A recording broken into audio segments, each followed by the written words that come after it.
Mysterious village Uttarakhand के एक छोटे से गांव पलायनपुर में हर कोई एक बात से डरता था। जंगल में रहने वाली छाया। कहते थे रात में जो उसे देख लेता है वो कभी वापस नहीं आता। शहर से एक जर्नलिस्ट आरव उस गांव में आया। उसका इरादा था कि वह छाया की सच्चाई का पता लगाए और इस पर एक कहानी लिखे। गांव वालों ने उसे मना किया कि वो जंगल में न जाए, लेकिन आरव ने उनकी बातों को मजाक समझा।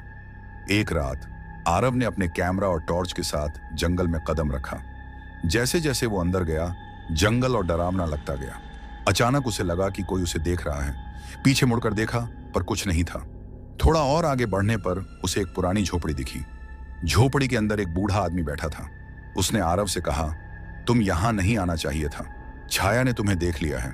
अब तुम्हारा यहां से जिंदा बच पाना मुश्किल है। आरव ने उसे नजरअंदाज किया और आगे बढ़ गया। जैसे ही आरव झोपड़ी से निकला, हवा अचानक बहुत ठंडी हो गई। पेड़ों के बीच उसे एक परछाई दिखाई दी जो धीरे धीरे उसकी तरफ बढ़ रही थी।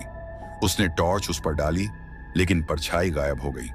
कुछ दूरी पर उसे किसी के रोने की आवाज सुनाई दी। वह उस आवाज का पीछा करता हुआ एक खाई के पास पहुंचा। वहां उसे एक पुराना पेंडेंट मिला जिसमें एक लड़की की तस्वीर थी। तभी छाया उसके सामने प्रकट हो गई। छाया ने अपना रूप लिया। वह एक खूबसूरत लड़की थी जिसका नाम माया था। उसने आरव को बताया, सालों पहले गांव वालों ने मुझे चुड़ैल कहकर जिंदा जला दिया। मेरी आत्मा को अब तक इंसाफ नहीं मिला। आरव ने वादा किया कि वह उसकी कहानी सबके सामने लाएगा। माया ने उसे जंगल से जाने दिया, लेकिन कहा, अगर तुमने अपना वादा तोड़ा तो मैं तुम्हें चैन से जीने नहीं दूंगी। आरव ने शहर लौटकर माया की कहानी पर एक आर्टिकल लिखा। उसकी कहानी वायरल हो गई और माया को इंसाफ मिला। लेकिन कुछ महीनों बाद आरव ने महसूस किया कि कोई छाया हमेशा उसका पीछा कर रही है। एक दिन आरव की लाश उसी जंगल में मिली। गांव वाले कहते हैं कि माया उसे लेने आई थी, क्योंकि उसने वादा तो पूरा किया, लेकिन उसने माया की दर्द भरी सच्चाई को सिर्फ एक कहानी बनाकर बेच दिया।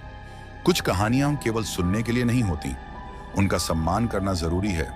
Some stories are not just meant to be told, but to be respected.